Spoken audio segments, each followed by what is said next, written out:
Yibane, we will build it. Olam chesed yibane. We will build this world from love. Yibane, we will build it. Good morning and welcome to today's Elul Soul Brew. Curated voices from around the world bringing you on a journey through inspiration and introspection leading up now to Yom Kippur. We started way back in Rosh Chodesh Elul and we are almost through our really 40-day journey together leading up to Yom Kippur, to our day of celebration and our day of cleansing. Today we've got a double header. We will be hearing from two different people on different sides of the world. First, we're going to be heading to Brooklyn, although to be hearing from an LAer, Kosha Dillz. He's a freestyler, he's a rapper, and he's got some stories and some words and some poetry and some rap for us today. That's sweet. And then we will be hopping to Israel to hear from Joel Chasnoff. Joel's going to be sharing with us about, he's a comedian, and he'll be sharing with us about the importance of and the necessity of humor. So enjoy, stay tuned, buckle up for today's morning brew doubleheader Yamim Hanoraim edition. So starting with Kosha Dillz and then hopping to Joel Chasnoff. Tell us, what are your souls brewing leading up to YK, to Yom Kippur? What's up? Soul Brew. This is Kosha Dillz, personally known as Rami Avinash, that's my stage name. And I'm going to explain to you the power of freestyle rap. So I put this on for you guys. Soul Brew rap, yo. Lot of drama, had to holla. This is a rap, Elul and Rosh Hashanah. I don't even know you, but my freestyle focuses on the Soul Brew. Oh, true, had delivered a message, it's not text form. People be like, hey man, where the hell your stress gone? I sing a song off the top of improv when it's really cold outside, but I've been hot. I fly high, away in a tie-dye today, and my money's usually tied up okay. But this year on Rosh Hashanah, I gotta pray. When I fast on Yom Kippur, you find out how much money to stay away on another port of the earth. Crazy, son. What year is it? 57, 80, or 81? I was born in 1981. Yo, that's word to rhyme. The end of my freestyle proves my age is 39, but I got a week left at 38. My Jersey State. Every time you heard it, great. Yes, okay. This is a freestyle off the top of the dome. If you don't know any Hebrew, here's 3 words. Hello, goodbye, peace, shalom. It's all the same thing. Who knows how my brain went? I hope you guys are entertained quick. Oh, cool. This is a great rap from my new friend, Rami, and welcome to Soul Brew. Woo! Today, I want to talk to you about freestyle rap, and incorporated with freestyle rap is a freestyle life. Now, you must be wondering, what is freestyle life? Well, what you just saw is a freestyle rap. Spontaneous improv right off the brain in the moment, and what I specialize in. This special thing that people could make a decision and just go with it, you know? We spend so much of our life thinking, and I'm super guilty of it. I'm currently caught in not living in the moment, and this is really helping me, just personally. I want to speak to you about a story that happened in 2015, and it was the most financially life-changing moment for me in my life.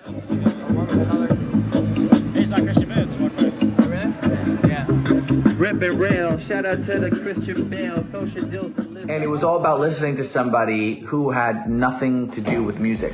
Now, in many situations, we might look, you know, as a teacher, we don't want to always listen to the student, or we don't want to listen to the janitor, but there's lessons in everything in life.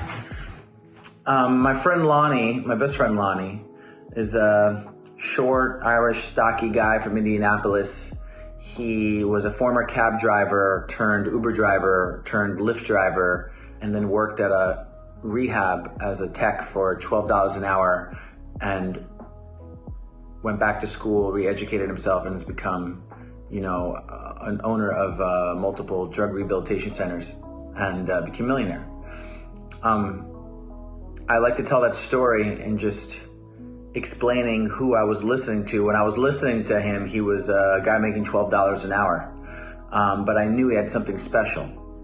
And he says, Rami, you need to rap on the street because you're so good at freestyling. And, you know, I'm living in Hollywood and I don't want to go.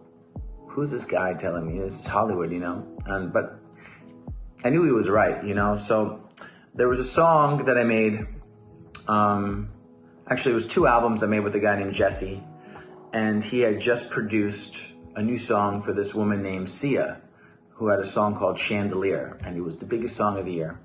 And he was nominated for 3 Grammys.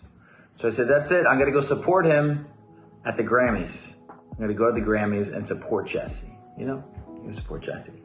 So like, what do I got to do? I have to buy a ticket. You can't just show up to the Grammys and get inside. You know, they're like, you don't have a ticket, can't get in. So we go and I try to buy one from him. He says, you know, I can't even get you a ticket. I can only get my mom a ticket. I said, no tickets. It's not really available to the public. I said, you know, I know somebody who could get me a ticket, who's a member of the Grammys, my friend Megaran, who's a rapper. So I hit up Megaran and I send him the money. He goes, you know what, bro? I'm sorry, I hate to break it to you, but I can't even get you a ticket. I really thought I could. So he sends the money back. Lonnie, what should I do? Lonnie goes, you should rap outside the Grammys. You should just rap outside them. You rap outside the Grammys, just go out there and rap. Yeah. You should just go out there and rap. Just the first Jewish rapper on Black Entertainment Television. Something to tell your children I do it like I need to. Shalom Haverim Ba'ana, she must be the Hebrew. Dame respecto, so cierra la puerta, juta la gasolina. A la izquierda, a la derecha, like whip. Yeah, I ain't rap loser. Shout out to my So I'm rapping outside the Grammys and I get a call. No, I don't get a call. The call comes later. I see somebody, I get moved by the security, I get moved again by security, I get moved again by security.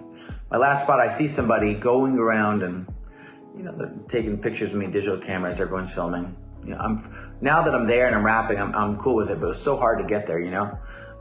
So everybody's walking by in tuxedos, I'm rapping about them, and this person's taking pictures, and then they have this little list to sign up, so I sign up on the list, whatever you need, you know? Give me $10, the person gives me $10. And then more people come out. Weird Al Yankovic comes out. I'm like, it's Weird Al. Oh my God, it's like the Jewish Kanye West. Weird Al's not Jewish, by the way. So, take a picture of Weird Al. I get a meeting with William Morris Agency. It's like a really big deal. I see somebody I got in my college. It's like, come meet me at the office. Maybe I make like $40. It's like a big thing, you know?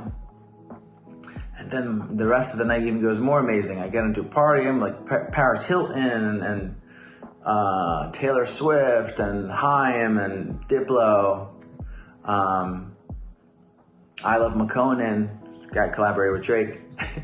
It's just like the most epic night of Los Angeles Hollywood life, you know? And as I said, you know, talking with Lonnie, it's like I thought I would be more into, you know, this Hollywood thing, right? And I thought to myself, man, like, you know, this was it was an okay idea. And then later that week, I get a call and said, hey, you know, we see you signed up at some list at the Staples Center and we need you to come in. And I remember I was like on a date and I was, you know, trying to see a girl and I was like, I don't want to go to this thing, you know? All right, but I'll go, you know? And I go in and gotta dress up and I get like, you know, a bunch of questions and stuff to answer there. 90 minutes later, I get a American Express gift card for $50 and an American Express gift card for $100. So I get $150. I said, you know what, Lonnie, you're right, man. This was a good idea. I mean, to be honest, this is what we should have been, this is what I should be doing, you know? And I'm just really grateful. Like, I just made at this point I'm at $190 because I listened to my, you know, $12 an hour making roommate who's not a rapper. He's not trying to make it in Hollywood. So I later go on for a whole month. Nothing happens, you know, just life is normal. And I get a call. And the call is from these people in Detroit with Chevrolet. And Chevrolet says, the woman, her name was Jennifer. She goes, Rami, I just want to let you know that you have to fill out some forms because the footage that we took from you at this, at the day when you went in to do the survey for Chevrolet, we're going to use it in a commercial. I said, what do you mean you're using a commercial? Well, you're in a national commercial. So I said, okay. So I went and I filled the form, and I later on went to make $50,000 off rapping outside on the floor, just like you saw, just right there, rap. The reason why I love to share this story is because, advice and guidance doesn't always come from the place that you think. It's not always going to come from the teacher. It's not always going to come from, the inspirational speaking session that you signed up and paid $100 for the month to be in a mastermind group. And freestyle rap is living in the moment, and you really have to put yourself out there, and it's going to be humiliating. And this goes for every aspect in life. When you're humbled and humiliated, and not humiliated in front of people, but I mean having humility. Let me clarify that. You're gonna be in a situation that you don't see the payoff in the future. So you mean to tell me that I have to do this now to put myself out there, but it's not gonna pay off? Excuse me? Yeah, no, that's exactly what it is. But I always knew that it wasn't about rapping outside, the Grammys or anything. It's about putting myself out there and putting myself in the moment. And sometimes that person that pushes you appears, and that other person is giving you the boost. And to me, that person was Lonnie, the person that I described to you guys. And although he wasn't the most financially successful person at the time, I knew he had a point, and he was sort of, the guy that kind of gave me the nudge to do the things that I needed to do to change my life. So I encourage you all to find that person in your life, one. And two, freestyle a little bit, freestyle some decisions. This year, I got up out of LA and I moved to Israel. And that's the reason why I'm here today. And after Israel, I came back to LA and I said, I'm gonna go from there. I'm gonna go to New York. I'm just gonna go to New York. Just chilling again, the time when I'm always building with friends. I got the truth. Shout out to my rabbi, Bluth, and everybody stepping in the booth and the hot flow from the 416. Legit to Toronto with pretzel chips, nachos, and all kinds of hummus and couscous. I do what I do. My freestyle is true. Ooh. I rap for little or hella people. I never do Perrier, I drink Pellegrino. Shout out to other people on my team though, but it's usually me, bro, in La Película. That's the movie theater. Kosha Dillz rap like this through the speaker. I hope you enjoyed Soul Brew, SOULBREW. Please do not trouble you with any other things on your mind. This is me to express when I'm on my rhyme. Hey, this is me on the microphone, and I'm in my house, but I still might go home. Wow, I didn't go outside today. I rapped till my toothbrush and toothpaste turned their mouth dry, okay? Whatever you say, whatever the way you pray, whether you face Jerusalem or not today, it's all good. Like my ABCs and my XYZs. It's kind of crazy on MICs. I went from MTV to MP3s to being the Jewish guy on BET. Wow, not a usual amateur. Rapping with stamina from USA to Canada. That is when I used to listen to Megadeth and Alice in Chains, Pantera, and Metallica. That is buck wild, busting it out. I rap on the street so I can see the stage a lot bigger now.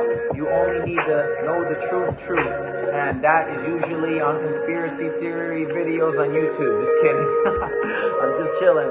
I hope wanted you to laugh when you're in this building. TIEDYE, spelling tie-dye for free. My rhymes is like this on beats before the beat drop. Next time you guys hit it with a little bit of hip hop. Hey, what's up, guys? Thanks. I hope you guys like that rap. That was me off the top of the brain. I encourage you to freestyle. I encourage you to dig deep with the Soul Brew every day with the 40 thingamajiggies of Elul. if there's anything else I could give you, I just hope you guys have an amazing year. And it's awesome that you guys got to see me freestyle in action. And take a look at your life and think about how you could freestyle a little bit better to make decisions in the spur of the moment for a better life for you. Thanks.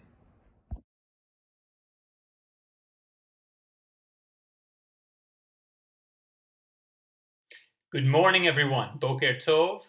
My name is Joel Chasnoff, and this morning my soul is brewing a new way to think about humor, maybe even as something that's essential. So again, my name is Joel Chasnoff. I am a stand-up and comedian, originally from Chicago in the United States, but now, as of 4 years ago, this August, living in Ra'anana, Israel. I'm a comedian by trade, and so humor has been a lot on my mind lately, especially because my career's been completely impacted by the pandemic. All of my comedy is now on Zoom as opposed to live shows. But beyond just the career, I've been thinking about humor and the role it plays in our lives. You know, one of the big buzzwords since the pandemic began is essential. You know, we've all been forced to consider what essential really means. And I think we all agree that pharmacies and grocery stores, fire departments are certainly essential. But I think as the longer the pandemic goes on, we're beginning to reconsider just what else might be included under this umbrella of essential. For example, I've heard from many rabbis that attendance at Kabbalat Shabbat, Friday night before Shabbat services, that attendance on Zoom is 4, 5, even 10 times greater than it is live. I think people are realizing that the synagogue is actually something essential in their lives. And many people took the synagogue for granted, maybe didn't pay their dues or didn't understand what the big deal was about having a synagogue around. But suddenly, when the pandemic hit, people realized that the synagogue is essential. So that's one thing that I think people are finding is essential in a way they weren't sure before. Family is another element of our lives that I think we're realizing is essential. And I'm not talking about the people who live in our houses with us, our spouses, our kids, and what have you. I think one thing the pandemic has shown us is that we're really, we need to be connected with other family, and we'll put friends in there as well that live far away. Maybe we never had a birthday party for them before over Zoom, but now with the pandemic, suddenly we thought, you know what, let's celebrate John's birthday over Zoom. And so we're doing it, and we're realizing that we really enjoy having family in our lives, even our long lost family, and that Zoom is giving us an opportunity to bring people who mean something to us into our lives in a way we could have a long time ago, but really until now we haven't. They're essential. And for me, another big thing that I think people are realizing is essential is humor. We usually take humor for granted. We tune in late night and watch comedians, or we'll watch a funny show on television or Netflix or who knows. And it's a part of our lives, but I think what the pandemic is showing us is that humor isn't just a luxury, it's essential if we're going to get through this. So as I think about the upcoming new year and what changes I want to make and that we all might make, it's reconsidering our relationship with humor. You know, on Yom Kippur, we do the famous prayer where we beat our chest for each of our chetim, our sins. You know, ashamnu, bagadnu, gazalnu. And I think there's another quote-unquote sin that we might add to the list, that being the sin of not allowing ourselves to laugh, of not allowing ourselves to see the humor in specific situations and in life in general. And it's worth asking, in these difficult times, are we even allowed to laugh? Well, I, as a comedian, of course, think so, but it's not just me. It turns out Judaism has a lot to say about the importance of humor. One of my favorite stories in all of Judaism, it's an Agadah, a legend. It's about Elijah the prophet. We all know Elijah from Passover. He goes from house to house drinking from our wine cups during the Seder. But there's another story about Elijah where he comes to a town and someone comes up to him and says, Elijah, it's you. I have a question. Who is guaranteed a place in the world to come? And Elijah says, come walk with me through the town. I'll show you who's guaranteed a place in the world to come.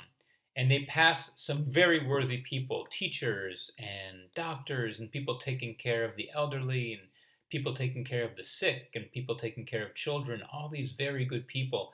And the person says, are they guaranteed a place in the world to come? And Elijah says, no, not yet. Finally, they come to a jester, a joker. He's doing a silly dance and telling funny stories and juggling and making people laugh. And Elijah points to him and says, he is guaranteed a place in the world to come because he brings laughter into the world. And that's the whole story. It's a very short story, but a very meaningful one. I think the point, obviously, is that humor is important, and to the extent that we can make other people happy by bringing them into humor into their lives, it bodes well not just for them, but also for us. There's another story in the Talmud about a rabbi named the Rava. The Rava appears many times in the Talmud, but in this particular tale, it says that the Rava, anytime he would teach a lesson, he would begin with a joke. Then, only after his students laughed, would he continue teaching the lesson. And obviously, the point there, I think, is that humor does something to our psyches. Humor does something to our mind. It opens us up. It makes us more open to ideas, and we can learn more. And I think be better people when our minds have been softened a bit by humor and through humor.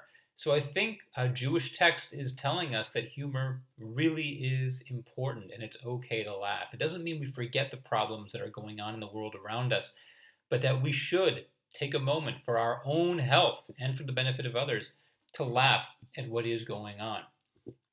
In terms of the pandemic itself, I think there's actually a couple jokes, believe it or not, that Jewish jokes that can teach us about how to handle the situation right now.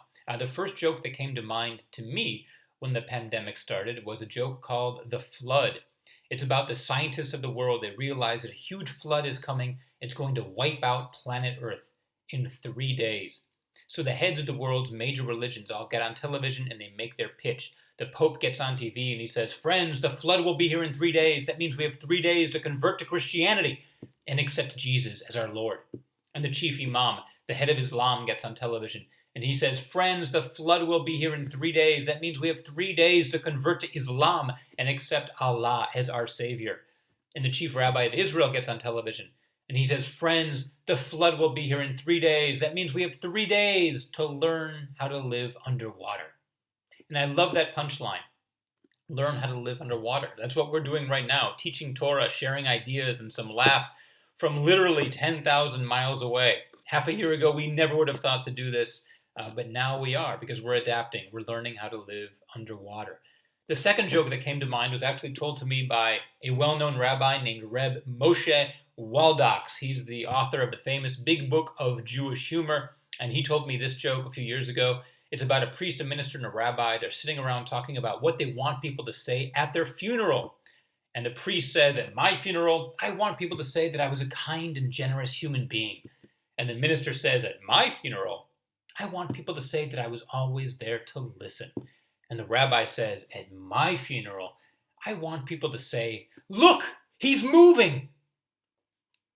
Clearly, the lesson here is that even in the most dire of circumstances, even in our own coffin at our own funeral, we Jews have the chutzpah to believe that there is still hope, that the story is not yet over, and that there is a light at the end of the tunnel.